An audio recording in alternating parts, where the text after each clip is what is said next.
Hello guys, welcome to my channel. आप सभी का मेरे यूट्यूब चैनल पर स्वागत। I am Sneha Sarpate, a B pharmacy final year student. तो फार्मेसी पढ़ते हुए मैंने महसूस किया है कि कई बार कुछ सब्जेक्ट्स और कुछ कॉन्सेप्ट स्टूडेंट्स को डिफिकल्ट लगने लगते हैं। इसलिए मैंने एक चैनल शुरू किया है कि जहां मैं उन सब्जेक्ट्स और उन टॉपिक्स को सिंपल और इजी लैंग्वेज में एक्सप्लेन करने की कोशिश कर सकूं। यहाँ हम बेसिक कॉन्सेप्ट से लेकर एग्जाम ओरिएंटेड टॉपिक्स तक सब कुछ स्टेप बाय स्टेप समझेंगे। तो जैसे कि मैं भी खुद एक स्टूडेंट हूँ, इसलिए मैं उन सब्जेक्ट्स और उन कॉन्सेप्ट्स को उसी तरह एक्सप्लेन करूंगी जिस तरह एक स्टूडेंट आसानी से समझ सके। तो चलिए बिना टाइम वेस्ट किए आज का हम अपना लेक्चर स्टार्ट करते हैं।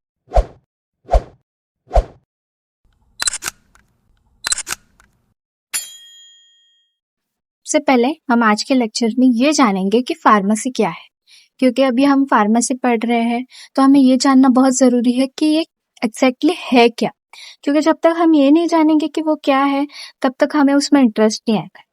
ठीक है, तो मैं आपसे एक सिंपल सा सवाल पूछना चाहती हूँ कि जब हमें बुखार या सर्दी या कोई भी बीमारी होती है तो हम डॉक्टर के पास जाते हैं, राइट? तो हम डॉक्टर से मेडिसिन लेते हैं। लेकिन क्या आपने कभी ये सोचा है कि मेडिसिन आती कहाँ से है, इन्हें कौन बनाता है, कैसे इंश्योर किया जाता है कि ये मेडिसिन हमारे लिए सेफ है, और इन मेडिसिन को पेशेंट तक पहुंचाने के पीछे कौन कौन से लोग काम करते हैं। इन सब सवालों का जवाब हमें फार्मेसी में मिलता है। तो आज के वीडियो में हम जानेंगे कि फार्मेसी क्या है और हेल्थ केयर सेक्टर में इसका क्या रोल है। तो मैं अगर सिंपल शब्दों में कहूँ तो फार्मेसी एक ऐसी ब्रांच है जो मेडिसिन से जुड़ी हुई है। मेडिसिन की डिस्कवरी से लेकर उसकी मैन्युफैक्चरिंग, टेस्टिंग, स्टोरेज, पेशेंट तक पहुंचाने तक की पूरी प्रोसेस का हिस्सा है फार्मेसी। आज हम जो टैबलेट्स लेते हैं, कैप्सूल्स लेते हैं, सिरप्स यूज करते हैं, इंजेक्शंस यूज करते हैं, उनके पीछे फार्मेसी का बहुत बड़ा रोल होता है। फार्मेसी का मेन ऑब्जेक्टिव है पेशेंट्स को सेफ, इफेक्टिव और क्वालिटी मेडिसिन प्रोवाइड करना। इसी वजह से फार्मेसी हेल्थ केयर सिस्टम का एक बहुत इंपॉर्टेंट पार्ट मानी जाती है। अब एक सवाल हमेशा हमारे मन में रहता है और लोग भी बहुत सारे कहते हैं कि फार्मेसी पढ़ने से कोई स्कोप नहीं है, कोई जॉब्स नहीं है। जब भी कोई स्टूडेंट्स फार्मेसी फील्ड चूज करता है तो उसे ये सब बहुत सुनने मिलता है, राइट? उसे ये भी सुनने मिलता है कि फार्मेसी करके हम सिर्फ मेडिकल स्टोर ही खोल सकते हैं। लेकिन क्या ये सच है? नहीं, ये बिल्कुल सच है। अगर फार्मेसी में स्कोप नहीं होता तो फार्मास्यूटिकल कंपनी पे रिसर्च, क्वालिटी कंट्रोल और मैन्युफैक्चरिंग का काम कौन करता? सच तो ये है कि फार्मेसी एक बहुत ब्रॉड फील्ड है जिसमें industries, hospitals, research, regulatory affairs और कई बहुत सारे ऑप्शंस हमें मौजूद है। फार्मेसी पढ़ के स्टूडेंट्स फार्मास्यूटिकल इंडस्ट्रीज में जा सकते हैं। हॉस्पिटल्स है, रिसर्च है, क्वालिटी कंट्रोल है, क्वालिटी अश्योरेंस, रेगुलेटरी अफेयर्स और कम्युनिटी फार्मासिस्ट जैसे कई फील्ड्स है, उनमें अपना करियर बना सकते हैं। यही एक वजह है कि आज फार्मेसी सिर्फ एक कोर्स नहीं बल्कि एक हेल्थ केयर सेक्टर में इम्पोर्टेंट प्रोफेशन बन चुकी है। मैं आपको एक बात बताती हूँ कि एक बार एक छोटा सा बच्चा रात को बीमार हो जाता है। उसको बहुत तेज बुखार हो जाता है, ठीक है? तो उसके पेरेंट्स क्या करते हैं, उसको डॉक्टर के पास लेके जाते हैं। डॉक्टर क्या करते हैं, उसको मेडिसिन लिख के देते हैं और कुछ दिन में बच्चा ठीक हो जाता है। अबे ये सब से हम सब डॉक्टर को याद रखते हैं कि भाई हाँ, डॉक्टर ने मेडिसिन लिखी, बच्चे ने खाई, वो बच्चा ठीक हो गया। लेकिन क्या हम कभी ये सोचते हैं कि जो मेडिसिन उस बच्चे को ठीक कर रही है उसे बनाने में कितने लोगों की मेहनत लगी होगी? साइंटिस्ट ने उस मेडिसिन पर रिसर्च की, फार्मासिस्ट ने उसकी क्वालिटी और सेफ्टी चेक की, फार्मास्यूटिकल इंडस्ट्री ने उसे मैन्युफैक्चर किया और फिर वो मेडिसिन पेशेंट तक पहुंची। ये पूरी जर्नी फार्मेसी का हिस्सा है। अभी कोविड के दौरान हम सब ने मेडिसिन, वैक्सीन और हेल्थ केयर की इम्पोर्टेंस को बहुत करीब से देखा। उस समय दुनिया भर के साइंटिस्ट और फार्मासिस्ट दिन रात काम कर रहे थे। अगर मेडिसिन और वैक्सीन समय पर डेवलप ना होती तो आज की कंडीशन बहुत बहुत ज्यादा डिफिकल्ट होती। इससे हम समझ सकते हैं कि फार्मेसी सिर्फ एक कोर्स नहीं बल्कि लोगों की जिंदगी से जुड़ा हुआ प्रोफेशन है। तो अब तक आप समझ ही गए होंगे कि फार्मेसी एग्जैक्टली है क्या। तो अब हम आगे बढ़ते हैं। तो आई होप सो आप सभी को फार्मेसी के बारे में एक बेसिक आइडिया आ गई होगी। अब हम बिना टाइम वेस्ट किए हमारे फर्स्ट और सबसे इम्पोर्टेंट सब्जेक्ट की ओर बढ़ते हैं, जो कि हमारा फार्मास्यूटिक्स। तो ये फार्मास्यूटिक्स हमारे B pharm first year first sem का सबसे इम्पोर्टेंट सब्जेक्ट माना जाता है और ये सिर्फ फर्स्ट सेम तक ही लिमिटेड नहीं है गाइस, ये हमारी जो भी बीफार्म की पूरी जर्नी है, जो भी हमारे 4 साल है, इसके हर हर एक मोड पे हम जो भी फार्मास्यूटिक्स में सीखेंगे वो हमें हर एक मोड पे काम आएगी गाइस। हर एक स्टेप पे हमको फार्मास्यूटिक्स की नॉलेज काम आएगी। तो अभी फार्मास्यूटिक्स क्या है, फार्मास्यूटिक्स में एग्जैक्टली होता क्या है, हम इसे क्यों पढ़ेंगे, चलिए आइए ये सब जानते हैं। तो सबसे पहले एक बात इमेजिन कर लो कि किसी को समझो, हमने सबने अपनी डेली लाइफ में कभी ना कभी टैबलेट या कैप्सूल्स ली ही होगी, ठीक है ना, कोई भी ड्रग लिया होगा। तो इमेजिन करो कि किसी को हेडेक हो गया, डॉक्टर ने उसको मेडिसिन लिख के ले दी। तो अभी जो भी डॉक्टर ने उसको मेडिसिन लिख के दी है, वो उसने ले ली टैबलेट और उसका हेडेक भी ठीक हो गया। लेकिन क्या कभी आपने सोचा है कि वो इतनी छोटू सी टैबलेट हमारे इतनी बॉडी में जाके क्या काम करती होगी? इतनी छोटी टैबलेट इतनी बड़ी बॉडी में जाके उसका इफेक्ट कैसे दिखाती होगी? वो इस शेप में आई कैसे? उसके अंदर ऐसा क्या है जो हमारा हेडेक तुरंत ठीक हो रहा है? क्या कभी आपने ये सब सोचा है? तो इन सब क्वेश्चन का जो आंसर देने वाली ब्रांच है वो है हमारी फार्मास्यूटिक्स, ठीक है। तो फार्मास्यूटिक्स की हम डेफिनेशन जान लेते हैं। Pharmaceutics is the science of medicine design which involve design, development and evaluation of drugs in combination with appropriate dosage form. या फिर दूसरी डेफिनेशन ऐसे भी बोल सकते हैं कि pharmaceutics is the branch of pharmacy that deals with formulation, development, manufacture and evaluation of dosage forms. अभी डोसेज फॉर्म क्या है, मैं आगे इसके बारे में आपको डिटेल में बताऊंगी। उसके पहले हम ये जान लेते हैं कि यहाँ जो डेफिनेशन है वो कहना क्या चाहती है। देखिए, इसको हम लोग इजी लैंग्वेज में मैं आपको एक्सप्लेन करने की कोशिश करूंगी। तो सबसे पहले स्टार्ट करते हैं अभी डिजाइन से। डिजाइन मतलब क्या? डिजाइन, इसको हम लोग प्री फॉर्मुलेशन भी बोल सकते हैं, ठीक है। अभी प्री फॉर्मुलेशन क्या होता है? तो सपोज करो एक साइंटिस्ट ने एक नई ड्रग की डिस्कवरी की है, अब उसको मार्केट में टैबलेट या कैप्सूल के फॉर्म में लॉन्च करना है। तो हम लोग क्या उसको डायरेक्टली ऐसे ही लॉन्च कर देंगे? नहीं, हम लोग डायरेक्टली उसको ऐसे ही नहीं लॉन्च कर सकते। उसका पहले पूरी स्टडी करनी पड़ती है, उसका कलर, उसका टेस्ट, वाटर में डिजोल्व है कि नहीं, उसकी अगर क्या वो हीट से खराब हो रहा है। जैसे उसको रिलेट कर लो कि हम मार्केट गए हैं, हमें कोई ड्रेस या कोई चीज लेनी है, तो हम जाते ही थोड़ी ना ले लेंगे ना, उसकी साइज देखेंगे, वो हमें फिट आ रहा है कि नहीं देखेंगे, उसका कलर देखेंगे, उसकी डिजाइन कैसी है देखेंगे। अगर वो हमें पसंद आया, वो हमको सूट कर रहा है तो ही हम लेंगे। तो इतना मतलब ये सब चेक करके ही ड्रग को लॉन्च किया जाता है। ये सारी जो स्टडीज है वो प्री फॉर्मुलेशन में की जाती है। तो pre formulation is a study of physical and chemical properties of a drug before formulation development. तो सिंपल लैंग्वेज में अगर कहूँ तो टैबलेट या कैप्सूल बनने से पहले ड्रग को डिटेल में समझने की प्रोसेस को हम लोग क्या कहते हैं? प्री फॉर्मुलेशन, ठीक है। तो अभी मुझे बताओ कि अगर ड्रग वाटर में डिजोल्व ही नहीं होती तो सिरप कैसे बनेगा, है ना। अगर वो वाटर में डिजोल्व ही नहीं हो रहा है भाई, जो जिससे भी हमको ना सिरप बनाना है वो वाटर में डिजोल्व ही नहीं हो रहा, तो इससे सिरप बनेगा? नहीं बनेगा ना।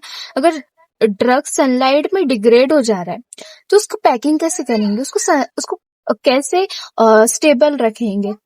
प्री फॉर्मुलेशन इसलिए करना जरूरी है कि उससे हम लोग समझ सके कि उसका डोसेज फॉर्म हम क्या सिलेक्ट करेंगे, उसकी स्टेबिलिटी क्या है, उसकी बायोअबिलिटी क्या है, कि स्टेबिलिटी, बायोअबिलिटी सब मैं आपको धीरे धीरे अच्छे से समझाऊंगी, ठीक है। उसके मेल्टिंग पॉइंट क्या है, हम लोग उसको ऐसे कोई भी टेम्परेचर में छोड़ देंगे और वो मेल्ट हो गया तो क्या करेंगे? अगर ड्रग डिग्रेड हो गया हमारे यूज से पहले तो हम कैसे उस ड्रग का यूज करेंगे? तो उस सारी चीजों के लिए सबसे इम्पोर्टेंट क्या है? प्री फॉर्मुलेशन, ठीक है। प्री फॉर्मुलेशन स्टडीज में हम जो भी फिजिकल और केमिकल प्रॉपर्टीज की जो भी बात करते हैं, तो फिजिकल प्रॉपर्टीज में क्या आता है? उसका कलर, उसका साइज, उसका शेप, उसकी ओडर कैसा है, ड्रग की स्मेल चेक करेंगे। सम ड्रग्स है very bitter taste, very unbearable taste, तो उसका या कोई ड्रग टेस्टलेस भी हो सकती है, इसलिए हम उसका टेस्ट, ओडर, कलर सब चेक करेंगे। फिर आता है सॉल्युबिलिटी, ठीक है। मैंने जैसे कि बताया, अगर वो वाटर में सॉल्युबल ही नहीं है तो उसका कुछ फायदा ही नहीं है। फिर ड्रग के पार्टिकल साइज, अगर ड्रग जितना, अभी ये जो इतना बड़ा ड्रग है, अगर ये इतना बड़ा होगा तो ये हमारे कोई यूज नहीं आता। ड्रग की जितनी छोटी साइज होती है वो फास्टर डिजोल्व होता है पानी में। अगर हम देखो एक जार ले, उसमें पानी ले और इतना बड़ा कोई कुछ भी पार्टिकल डाल दे उसमें, तो ये बड़ा पार्टिकल डिजोल्व होने में टाइम लगेगा। अगर ये हम लोग इसको छोटे छोटा करके डाल दें ना, तो ये जल्दी डिजोल्व हो जाएगा पानी में। ठीक है, समझ रहे हो? तो आई होप से कि आप सभी को प्री फॉर्मेशन के बारे में बेसिक आइडिया आ गई होगी कि प्री फॉर्मेशन क्या होता है। अगर आपको प्री फॉर्मुलेशन के बारे में एक डिटेल्ड वीडियो चाहिए तो आप लोग कमेंट में जरूर बताना। और मैं एक बात बताना भूल गई, ये फिजिकल प्रॉपर्टीज है इसकी, हम जो भी प्री फॉर्मुलेशन में स्टडीज करते हैं। और केमिकल प्रॉपर्टीज में आ गए उसका पीएच, उसकी क्या स्टेबिलिटी है, वो कोई और अदर सब्सटेंस के साथ रिएक्ट तो नहीं कर रहा, ये सारी चीजें केमिकल प्रॉपर्टीज में आ गई। ठीक है, अभी सेकंड होता है डेवलपमेंट। अभी डेवलपमेंट में क्या आता है, कोई भी ड्रग है हमारी, जैसे कि पैरासिटामोल ले लो, उसको बनाना, डेवलपमेंट क्या होता है, बनाना।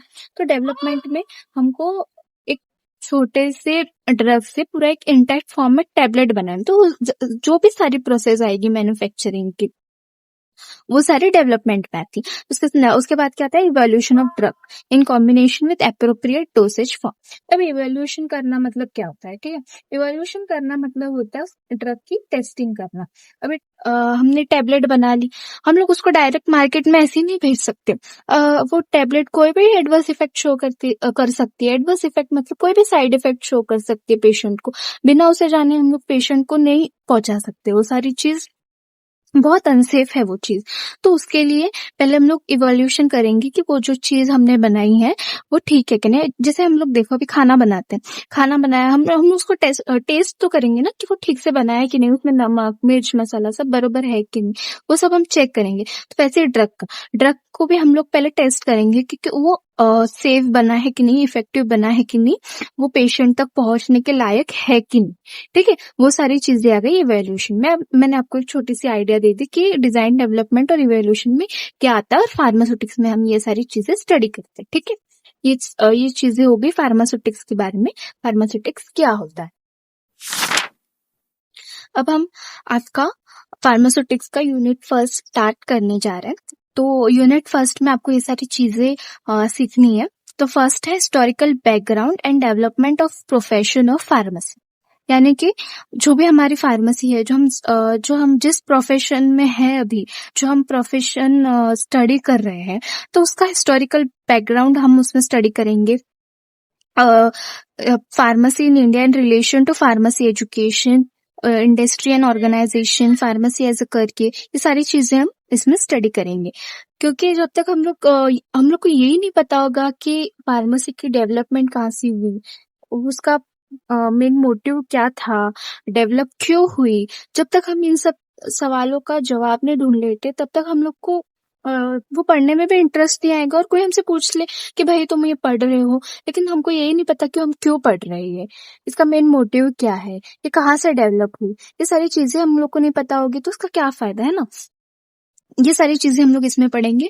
उसके बाद आता है pharmacopoeias, introduction to IP, BP, USP and extra pharmacopoeias. ठीक है, फिर उसके बाद है dosage form, introduction to dosage form, उसका क्लासिफिकेशन और डेफिनेशंस।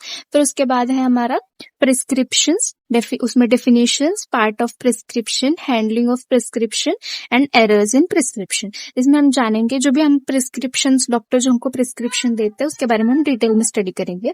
फिर आता है पोसोलॉजी, उसका डेफिनेशन, उसका factors affecting posology, paediatric dose calculation based on age, body weight and body surface. ये धीरे धीरे हम डिटेल में स्टडी करेंगे। ठीक है, तो सबसे पहले हम लोग फर्स्ट टॉपिक ले लेते हैं आज का, historical background and development of profession of pharmacy. तो हम स्टार्ट करते हैं, history of profession of pharmacy in India in relation to pharmacy education.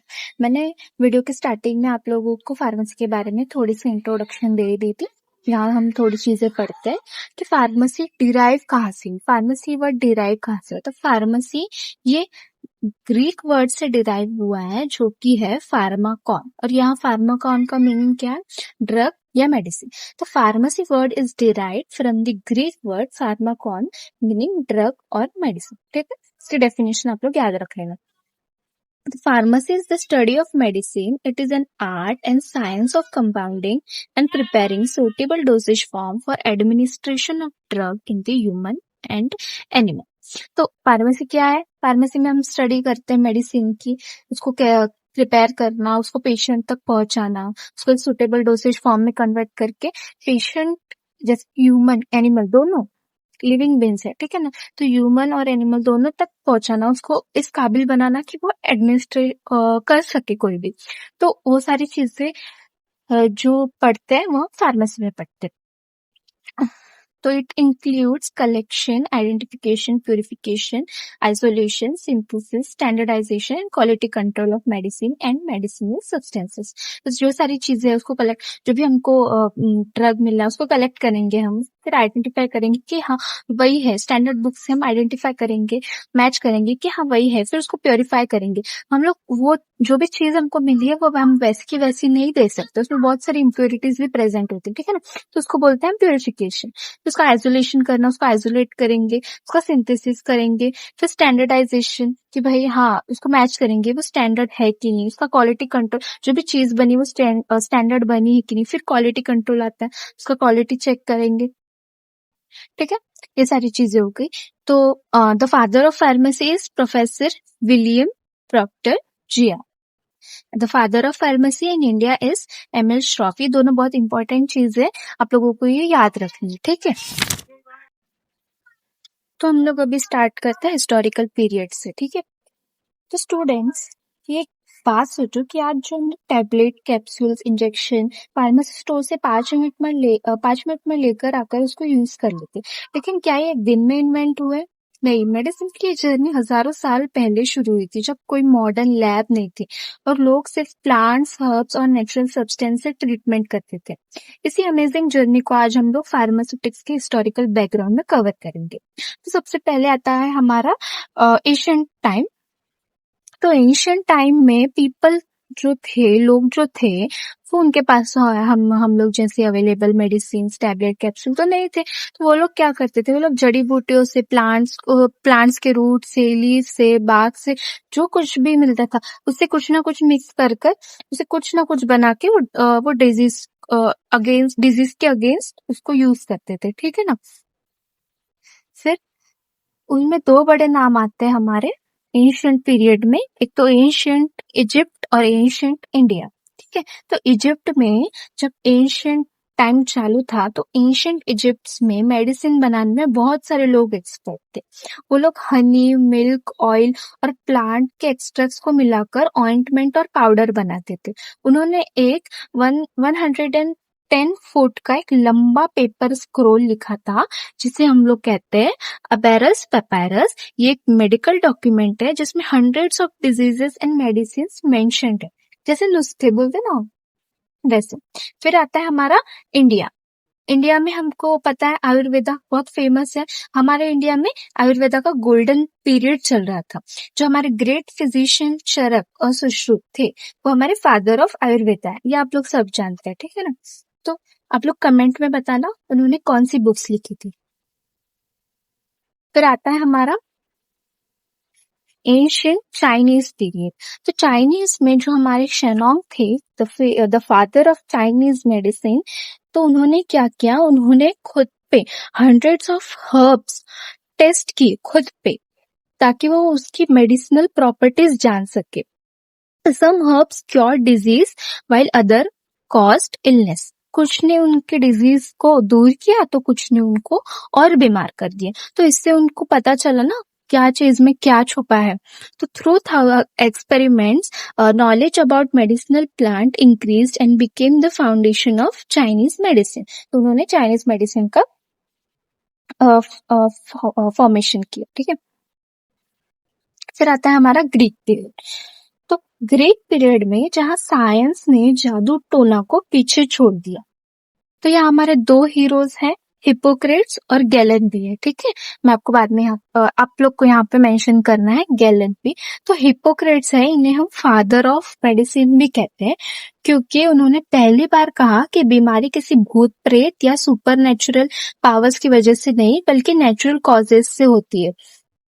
अभी देखो पुराने टाइम में, अब हम लोग आज भी कोई लोग हैं सुपरस्टिशियस, जैसे कि अंधविश्वास में बहुत बहुत यकीन करते। तो अभी तो इतना एजुकेशन डेवलप हुआ है तो भी लोग इतना बिलीव करते। तो सोचो पुराने टाइम में तो बिल्कुल एजुकेशन नहीं था, तो लोग कितना बिलीव करते होंगे उसमें। तो लोग क्या सोचते थे कि कोई भी इंसान अगर बीमार हुआ है तो उसके पीछे कोई तो सुपरस्टिशियस पावर है, कोई तो इननेचुरल पावर है, कोई तो भूत प्रेत का हाथ है। लेकिन हिपोक्रेट्स ने कहा, वो आगे आए, नहीं, इसके पीछे कोई तो नेचुरल कॉजेस है, बॉडी का कुछ तो इम्बैलेंस हुआ है, इसीलिए वो इंसान बीमार है, इसके पीछे कोई भी सुपरस्टिशियस पावर का हाथ नहीं है। फिर आते हैं हमारे गैलन, मैं यहाँ लिख देती हूँ गैलन, आप लोग भूल जाएंगे।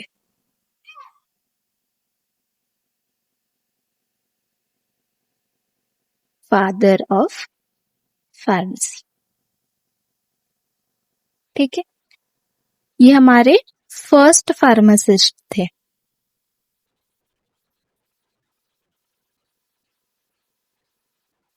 तो इन्हें फर्स्ट फादर ऑफ फार्मेसी क्यों कहा जाता है? उन्होंने जो मेडिसिन हैं उससे पहली बार कुछ साइंटिफिक टेक्निक से उससे कुछ ना कुछ जूस उसका जैसे समझो प्लांट से जूस निकालकर उसका मिक्सचर बनाकर, या प्लांट से कुछ ना कुछ उसका एक्सट्रैक्ट निकालकर प्लांट प्लांट बेस्ड मेडिसिन को तैयार किया। तो आज भी हम प्लांट बेस्ड मेडिसिन मेकिंग को उनके नाम पर गैलेनिक फार्मेसी कहते, ठीक है। फिर इनके बाद आते Dioscorides. Dioscorides is known as the father of pharmacognosy. Pharmacognosy एक सब्जेक्ट है हमारा, वो आप लोग आगे पढ़ेंगे। फिर उन्होंने क्या किया, उन्होंने एक फेमस बुक लिखी, डी मटेरिया मेडिक, जिसमें 600 मेडिसिनल प्लांट्स के बारे में बताया गया है, वो एज अ रेफरेंस बुक मानी जाती है, ठीक है। तो इसके बाद आता है हमारा बर्थ ऑफ फार्मेसी। फार्मेसी का बर्थ कहाँ से हुआ, फार्मेसी स्टार्ट कहाँ से हुई? तो इसमें बड़ा मेजर रोल है अरब्स का, क्योंकि अरब पीरियड में उन्होंने क्या किया, अरब के बगदाद में उन्होंने फार्मेसी का एक अलग प्रोफेशन बनाया। फार्मेसी एज अ अलग प्रोफेशन जानी गई। दुनिया की सबसे पहली एपोथेकेरी यानी standalone pharmacy of medical stores है, अरब्स ने शुरू की थी। उन्होंने डिस्टिलेशन प्रोसेस, मतलब आपको पता है ना डिस्टिलेशन क्या होता है, फिर एक्सट्रैक्शन प्रोसेस, फिर नई टेक्निक्स बताई, और मीठी दवाई जैसे हमारी सिरप्स है और खुशबूदार और प्रिपरेशंस है वो पॉपुलर किए, ठीक है। उसके बाद इंडस्ट्रियल रेवोल्यूशन, 18th और 19th सेंचुरी में केमिस्ट्री डेवलप हुई। फिर धीरे धीरे क्या हुआ, फार्मेसी डेवलप हुई। फिर उसके बाद इंडस्ट्रियल रेवोल्यूशन हुआ, 18th और 19th सेंचुरी में केमिस्ट्री का डेवलपमेंट हुआ, isolation of active ingredients from plants, धीरे धीरे धीरे करके लोगों ने रिसर्च डेवलपमेंट करना स्टार्ट किया। जो प्लांट से, उनमें जो भी एक्टिव इंग्रेडिएंट्स है प्लांट से एक्सट्रैक्ट किए गए। फिर उसके बाद मॉडर्न फार्मेसी में, जो कि हमारी 20th सेंचुरी चल रही है, बहुत सारे एडवांस टेक्नोलॉजीज आई। फिर फार्मेसी एज अ प्रोफेशन जाना गया, बहुत सारी डिस्कवरीज हो रही है अभी, जैसे एग्जांपल डिस्कवरी ऑफ पेनिसिलिन, आपको पता है? हाँ, पेनिसिलिन की डिस्कवरी किसने की, कमेंट में बताना। तो 18th और 19th सेंचुरी में जब इंडस्ट्रियल रेवोल्यूशन आया, तब तक दवाइयां हाथ से थोड़ी थोड़ी बनती थी, लेकिन अब बड़ी फार्मास्यूटिकल इंडस्ट्रीज खुलने लगी, मास प्रोडक्शन होने लगा, मेडिसिन स्टैंडर्डाइज हुई, यानी हर गोली एक बराबर पावर की, और टैबलेट कैप्सूल का कमर्शियल प्रोडक्शन बढ़ने लगा, ठीक है। फिर मॉडर्न एरा में जहाँ फार्मास्यूटिक सिर्फ एक गोली बनाना नहीं रहा, आज हमारे पास एडवांस टेक्नोलॉजीज है, बहुत सारे वैक्सीन्स बनाते हैं हम, कंट्रोल रिलीज सिस्टम से एक गोली खाओ और वो मतलब 24 घंटे तक धीरे धीरे अपने बॉडी में रिलीज होती है, उसको बोलते हैं हम लोग कंट्रोल रिलीज। फिर बहुत सारी नैनो टेक्नोलॉजीज, बायोटेक्नोलॉजीज आए, डायरेक्ट कैंसर सेल्स को टारगेट करने वाली दवाइयाँ। और अभी तो जमाना चल रहा है एआई का, अभी एआई बेस्ड ड्रग डिस्कवरी भी है, जिससे सालों का काम दिनों में हो जाता है। बहुत सारे साल लग गए हम लोग को, लेकिन एआई की मदद से हम लोग कुछ बहुत सारे सालों का काम कुछ दिनों में ही कर सकते हैं। ठीक है, यहाँ तक समझ गए आपको? कुछ भी नहीं समझा होगा तो कमेंट में जरूर बताना। फिर इसके बाद फार्मेसी एज अ प्रोफेशन, इसमें मैंने आपको वीडियो के स्टार्टिंग में बताया है कि community pharmacies, hospital, pharmaceutical industry, research laboratories, ये बहुत सारी चीजें आप लोग पढ़ लेना बाद में। ये सारी चीजें मैंने आपको बता दी है पहले में, ठीक है। अब हम लोग देखते हैं कि ब्रिटिश रूल के टाइम हमारे इंडिया में क्या चल रहा था, फार्मेसी की डेवलपमेंट क्या क्या हुई और कैसे कैसे हुई। तो अब आप लोग इमेजिन करो, आप लोग इमेजिन करो ना, आपको अच्छे से समझेगा। आज से 150 साल पहले इंडिया में फार्मेसी प्रोफेशन नाम का कुछ एग्जिस्ट ही नहीं करता था। हम लोग तो मेडिसिन कहाँ से आती थी इंडिया में? तो हम लोग को मेडिसिन यूरोप से आती थी। तो समझ लो अगर शिप लेट हो जाए या मेडिसिन लेट हो जाए तो कितनी बड़ी प्रॉब्लम हो जाती। फिर लोगों ने सोचा कि क्यों ना हम लोग को खुद ही बना ले हमारी मेडिसिन। फिर यही से इंडियन फार्मेसी की कहानी शुरू हुई। तो ब्रिटिश रूल के टाइम इंडिया में एलोपैथिक सिस्टम इंट्रोड्यूस हुआ। अभी लेकिन फिर भी एक प्रॉब्लम थी, मेडिसिन इंडिया में नहीं बनती थी, यूरोप से इंपोर्ट होती थी। अगर सारी मेडिसिन बाहर से ही आएगी जाएगी तो अगर और एक दिन अगर सप्लाई बंद हो जाए तो फिर हमारे इंडियंस का क्या होगा? तो इसी प्रॉब्लम को सॉल्व करने के लिए कुछ इंडियन साइंटिस्ट आगे आए। तो हम जैसे कि हमारे हीरो की एंट्री हुई, जो हमारे हीरो आचार्य पीसी रे, उन्होंने 1901 में कलकत्ता में एक Bengal chemical and pharmaceutical work शुरू की। फिर जो इन्होंने ये जो कंपनी शुरू की, ये कंपनी नहीं थी, ये इंडियन फार्मास्यूटिकल इंडस्ट्री की पहली और बहुत बड़ी उम्मीद थी। फिर हमारे आते प्रोफेसर टीके गज्जर, उन्होंने परेल बॉम्बे के परेल में एक छोटी सी फैक्ट्री शुरू की। फिर लोग सोच रहे थे क्या इंडिया सच में मेडिसिन बना पाएगा? फिर नेक्स्ट 1907 में एलेम्बिक वर्क्स में बड़ौदा एस्टेब्लिश की और धीरे धीरे इंडियन ड्रग मैन्युफैक्चरिंग ग्रो करने लगी। फिर मेन सीन आया हमारे वर्ल्ड वॉर का, फर्स्ट वर्ल्ड वॉर, जो कि 1940 से 1920 तक चला। तो वर्ल्ड वॉर में, अब वर्ल्ड वॉर की वजह से मेडिसिन पे क्या इम्पैक्ट हुआ? उसकी एक्सपोर्ट और इंपोर्ट में असर पड़ गया। तो जो इंपोर्ट ऑफ ड्रग्स इंडिया में थे वो रुक गए। इंडिया को समझ आ गया कि दूसरों पे डिपेंड रहना बहुत डेंजरस है। अब गवर्नमेंट को भी टेंशन होने लगी। तो 1930 में कर्नल आर.एन. चोपड़ा के अंडर एक कमेटी बनाई गई जो फार्मेसी के प्रॉब्लम्स इन्वेस्टिगेट करे। तो कमेटी ने जो रिपोर्ट दी उसने सबको शॉक कर दिया। तो आइए जानते क्या रिपोर्ट दी कमेटी ने। तो 1931 में जब रिपोर्ट सामने आई, आर.एन. चोपड़ा ने जब रिपोर्ट पब्लिश की तो उसमें लिखा था कि इंडिया में फार्मेसी एक प्रॉपरली स्पेशलाइज्ड प्रोफेशन नहीं थी, ट्रेनिंग भी स्टैंडर्ड नहीं थी और प्रोफेशनल फार्मासिस्ट की बहुत कमी थी। तो अभी देखो, आज अब हम फार्मेसी पढ़ते हैं, हमको डिग्री मिलती है तो हम एक क्वालिफाइड फार्मासिस्ट जाने जाते हैं। हमारे मेडिकल स्टोर में जितने भी फार्मासिस्ट हैं हम उनसे मेडिसिन लेते हैं ना, किसी कोई भी ऐरे गैरे से थोड़ी ना वैसे मेडिसिन लेंगे जिनको प्रॉपर नॉलेज ही नहीं है कि ये मेडिसिन क्यों दे। तो उस टाइम में फार्मेसी जैसा कोई प्रोफेशन ही नहीं था, तो लोग ऐसे किसको भी दवाइयां दे देते थे, उससे बहुत डेंजरस इफेक्ट गिरते थे। फिर अब सवाल आया कि फार्मेसी को कौन बचाएगा? फिर आए हमारे प्रोफेसर महादेव लाल श्रॉफ। उन्होंने बीएचयू में फार्मास्यूटिकल एजुकेशन शुरू की। इसी वजह से महादेव लाल श्रॉफ को father of pharmacy education in India कहा जाता है। फिर 1935 में इंडियन फार्मास्यूटिकल एसोसिएशन बनाई गई। 1939 में Indian journal of pharmacy start हुआ। अब फार्मासिस्ट के पास अपनी एसोसिएशन और अपना जर्नल दोनों थे। फिर एक बिग चेंज हुआ। 1940 में बहुत प्रॉब्लम सामने आई। मार्केट में क्वालिटी मेडिसिन का कंट्रोल नहीं था, इसलिए 1940 में ड्रग्स एक्ट आया। अब कोई एक्ट ही नहीं था, क्वालिटी मेडिसिन नहीं बन रहे थे, लोगों तक गलत मेडिसिन पहुंचाए जा रहे थे, लोग और बीमार हो रहे थे, गलत इस्तेमाल किया जा रहा था। इसलिए गवर्नमेंट ने 1940 में एक ड्रग एक्ट पास किया। जिसमें इंपोर्ट, मैन्युफैक्चरिंग, सेल, डिस्ट्रीब्यूशन, अब गवर्नमेंट ड्रग्स को रेगुलेट कर सकती थी। ठीक है। फिर 1941 में drug technical advisory board and central drug laboratories in Kolkata establish हुई। फिर 1945 में ड्रग रूल्स बनाए गए। 1945 में फार्मेसी बिल इंट्रोड्यूस हुआ। अब फार्मेसी एजुकेशन और प्रोफेशन को स्टैंडर्डाइज करने की तैयारी शुरू हो गई। तो फ्रेंड्स, इंडियन फार्मेसी की कहानी इंपोर्टेड मेडिसिन से शुरू हुई और train pharmacist, pharmaceutical industry, drug law और फार्मेसी एजुकेशन तक पहुंची। ये सिर्फ डेट्स की कहानी नहीं है, बल्कि इंडिया की सेल्फ रिलायंस और साइंटिफिक प्रोग्रेस की कहानी है।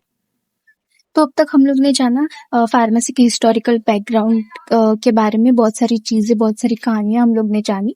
उसमें फार्मेसी का कैसे प्रोग्रेस हुआ, कैसे डेवलपमेंट हुई, फार्मेसी प्रोफेशन कैसे बना, उसकी एजुकेशन कैसे स्टार्ट हुई। तो ये सारी चीजें आपके बेसिक नॉलेज के लिए एग्जाम में इतना उसके बारे में नहीं पूछा जाता है, ठीक है।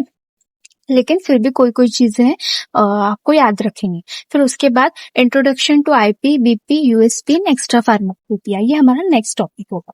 तो फार्माकोपिया क्या है? तो pharmacopoeia is an official book that contains standards for drugs and pharmaceutical substances. Pharmacopoeia एक ऑफिशियल बुक होती है जिसमें ड्रग्स और फार्मास्यूटिकल प्रोडक्ट्स के स्टैंडर्ड्स दिए गए होते हैं। तो इसमें क्या बताया जाता है? इसमें बताया जाता है कि ड्रग जो है हमारा, उसकी क्वालिटी कैसी होनी चाहिए, उसकी प्योरिटी कैसी होनी चाहिए, उसकी स्ट्रेंथ कितनी होनी चाहिए, टेस्ट कैसे करने, स्टोरेज कंडीशन क्या होनी चाहिए। अभी मान लो किसी कंपनी ने ना फार्मास्यूटिकल टैबलेट बनाई, अभी बहुत सारी कंपनी ने बनाई, ठीक है। ये 4 कंपनी हो गई, तो इसने भी बनाई, इसने भी बनाई, इसने भी बनाई और इसने भी बनाई। तो अभी इसने अलग बना दी, इसने अलग बना दी, इसने अलग बना दी, इसने अलग बना दी, तो ऐसे कैसे चलेगा ना। तो किसी कंपनी ने अगर पैरासिटामोल टैबलेट बनाई है, तो उसको पता कैसे चलेगा कि सही क्वालिटी वाली किसने बनाई है। ये अलग अलग बनाएंगे तो नहीं चलेगा ना। पेशेंट के पास एक ही टाइप की, एक ही प्रकार की दवा पहुंचनी चाहिए। इसलिए फार्माकोपिया में स्टैंडर्ड्स दिए होते। कंपनी और क्वालिटी कंट्रोल डिपार्टमेंट उन स्टैंडर्ड्स को फॉलो करके ड्रग की क्वालिटी चेक करते हैं, ठीक है। फार्माकोपिया की इंपॉर्टेंस यही होती है कि वो ड्रग की क्वालिटी मेंटेन करती है, डिफरेंट कंपनीज की मेडिसिन में यूनिफॉर्मिटी रखती है। ये जो मैंने एग्जांपल दिया, यूनिफॉर्मिटी आनी चाहिए, पेशेंट तक सेफ और इफेक्टिव मेडिसिन पहुंचने में हेल्प करती है, मैन्युफैक्चरिंग और क्वालिटी कंट्रोल के लिए गाइडलाइंस प्रोवाइड करती है। अब फार्माकोपिया में मेजर फार्माकोपियास क्या है? अब ये फार्माकोपिया आईपी, बीपी, यूएसपी इसके मेजर फार्माकोपियास है। तो जैसे कि आईपी मतलब इंडियन फार्माकोपिया, बीपी मतलब ब्रिटिश फार्माकोपिया और यूएसपी मतलब यूनाइटेड स्टेट फार्माकोपिया, ठीक है। अब इसके बाद हम लोग को थोड़ा डिटेल में जानते हैं आईपी, बीपी और यूएसपी के बारे में। तो आईपी मतलब इंडियन फार्माकोपिया। तो जो हमारा इंडियन फार्माकोपिया, ये क्या है? ये इंडिया के ऑफिशियल फार्माकोपिया है। इसे इंडिया में यूज होने वाली जितनी भी ड्रग्स हैं, इसके स्टैंडर्ड्स में होता है। ये सिर्फ इंडिया में ही लागू की जाती है। ये इंडिया के ड्रग क्वालिटी कंट्रोल के सबसे इंपॉर्टेंट रेफरेंस बुक मानी जाती है। अगर कोई कंपनी इंडिया में पैरासिटामोल टैबलेट बना रही है, तो उसकी क्वालिटी आईपी के स्टैंडर्ड के अकॉर्डिंग ही चेक करी जा सकती है। इंडिया में है तो इंडियन फार्माकोपिया के हिसाब से ही बनाई जाएगी। अब नेक्स्ट है हमारा ब्रिटिश फार्माकोपिया, उसको बीपी बोलते हैं। तो BP stands for British pharmacopoeia. It is the official pharmacopoeia of the United kingdom. तो जो ब्रिटिश फार्माकोपिया है, वो हमारे यूनाइटेड किंगडम को ऑफिशियल फार्माकोपिया माना जाता है। जैसे हमारे इंडिया में आईपी है, इंडियन फार्माकोपिया, हम उसको रेफरेंस बुक यूज करते हैं, वैसे ही ब्रिटिश कंट्रीज में ब्रिटिश फार्माकोपिया चलता है और ये एनुअली पब्लिश किया जाता है by the British pharmacopoeia commission. ये जो है बीपीसी, ब्रिटिश फार्माकोपिया कमीशन, ये इसे एनुअली पब्लिश किया जाता है। और एक इम्पॉर्टेंट बात, जो हमारा ब्रिटिश फार्माकोपिया और यूएसपी है, यूनाइटेड स्टेट फार्माकोपिया, ये एनुअली पब्लिश किया जाता है। हमारा इंडियन फार्माकोपिया एनुअली पब्लिश नहीं होता है, ठीक है। फिर इसके बाद हमारा आता है यूनाइटेड स्टेट्स फार्माकोपिया। तो हमारा जो यूनाइटेड स्टेट्स फार्माकोपिया है, सो यूएसए की ऑफिशियल फार्माकोपिया है। ये दुनिया की सबसे फेमस और वाइडली एक्सेप्टेड फार्माकोपियाज में से एक है। ठीक है। ये इसमें भी हमारे जितने भी मेडिसिन के स्टैंडर्ड्स हैं, जो भी हमारे यूएस कंट्रीज के लोग हैं, वो इसको as a reference book use करते हैं। जैसे हमारा इंडियन फार्माकोपिया में था, वैसे ही सेम इसका भी है। ये सारी चीजें बहुत इजी है अभी इंडियंस के लिए। आईपी है ब्रिटिश के लिए, ब्रिटिश फार्माकोपिया है, यूनाइटेड स्टेट्स के लिए यूएसपी है। ठीक है। तो नेक्स्ट आता है हमारा एक्स्ट्रा फार्माकोपिया।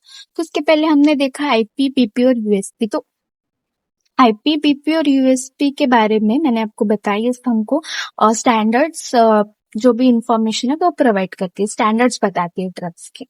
लेकिन एक्स्ट्रा फार्माकोपिया क्या होता है? देखिए, कभी कभी हमें ड्रग्स के सिर्फ स्टैंडर्ड्स ही नहीं जानने रहते, बल्कि उसकी पूरी इंफॉर्मेशन भी चाहिए होती है। जैसे ड्रग किस डिजीज में यूज हो रही है, उसका डोज क्या है, उसके साइड इफेक्ट्स क्या हो सकते हैं, ड्रग इंटरेक्शन क्या हो सकती है उसकी। तो ये सारे डिटेल हमको कहाँ मिलेगी? ये हमको मिलेगी एक्स्ट्रा फार्माकोपिया में। तो एक्स्ट्रा फार्माकोपिया एक रेफरेंस बुक है जिसमें ड्रग्स और मेडिसिन के बारे में डिटेल इंफॉर्मेशन दी गई होती है। ठीक है। तो एक्स्ट्रा फार्माकोपिया को आज Martindale the complete drug reference के नाम से भी हम लोग जानते हैं। इसमें क्या होता है? ड्रग के यूजेस होते हैं, डोज होता है, साइड इफेक्ट्स होते हैं, ड्रग इंटरेक्शन क्या होगी उसके होते हैं, फार्माकोलॉजिकल उसकी एक्शंस क्या होगी, और ये भी होता है कि डिफरेंट डिफरेंट कंट्रीज में उसके क्या फॉर्मुलेशन अवेलेबल है। जैसे मान लो अभी हमें पैरासिटामोल के बारे में जानना है, तो आईपी और बीपी हमें उसके सिर्फ क्वालिटी स्टैंडर्ड्स बताएगी, है ना। लेकिन जो हमारी मार्टिनडेल है, एक्स्ट्रा फार्माकोपिया है, वो हमें बताएगी कि पैरासिटामोल किस लिए यूज होती है, कितनी डोज दी जाती है, साइड इफेक्ट्स क्या है, किन ड्रग के साथ इंटरेक्शन हो सकता है। तो ये जो सारी हमें ड्रग के बारे में डिटेल्ड इंफॉर्मेशन चाहिए अगर है, तो हम क्या रेफर करेंगे? हम एक्स्ट्रा फार्माकोपिया रेफर करेंगे। ठीक है। ये सारी चीजें बहुत ईजी है, आप एक बार अगर खुद से पढ़ लेंगे, एक बार इसको ध्यान से समझ लेंगे, तो आपको हमेशा याद रहेगा वो सारी चीजें। तो आप सबको ये समझ आ गया होगा। तो आज हमने फार्मेसी और फार्मास्यूटिक्स के बारे में थोड़ा समझा, उसका इंट्रोडक्शन दिया, फिर हमने फर्स्ट यूनिट स्टार्ट किया, हिस्टोरिकल बैकग्राउंड जाना फार्मेसी का, फिर उसके बारे में फार्माकोपियास क्या होती है ये जाना, उसकी इंपॉर्टेंस जानी। ये सारी चीजें आपको ना याद रखनी है, आगे भी काम आएगा। तो बस आज के लिए इतना ही था। अब आपको नेक्स्ट लेक्चर में मैं डोजेज फॉर्म, प्रिस्क्रिप्शन और अपना पोसोलॉजी बचा है बस फर्स्ट यूनिट में। और इसी के साथ आपकी बी फार्मेसी की एक नई और एक्साइटिंग जर्नी शुरू हो रही है। आने वाले लेक्चर में हम स्टेप बाय स्टेप फार्मास्यूटिक्स को एकदम इजी वे में कवर करने की पूरी कोशिश करेंगे। ठीक है। याद रखिए, हर एक्सपर्ट का भी बिगिनर ही था। शायद ये कॉन्सेप्ट्स आपको नए लग रहे होंगे, लेकिन धीरे धीरे यही कॉन्सेप्ट्स आपको एक सक्सेसफुल फार्मासिस्ट बनाएंगे, बस याद रखना। तो ड्रीम पे, स्टडी स्मार्ट, कभी भी रट्टा नहीं मारना है। कभी भी रट्टा मारोगे ना, वो आपको बस आज के दिन या 2-4 दिन के लिए बस याद रहेगा, लेकिन अगर आप स्मार्ट स्टडी करेंगे तो आपको लाइफ टाइम याद रहेगा। और कभी गिव अप मत करना, आज का एक छोटा स्टेप ही कल बड़ी सक्सेस बनना। ठीक है। All the best for your B pharmacy journey. मिलते हैं अगले वीडियो में। Bye bye.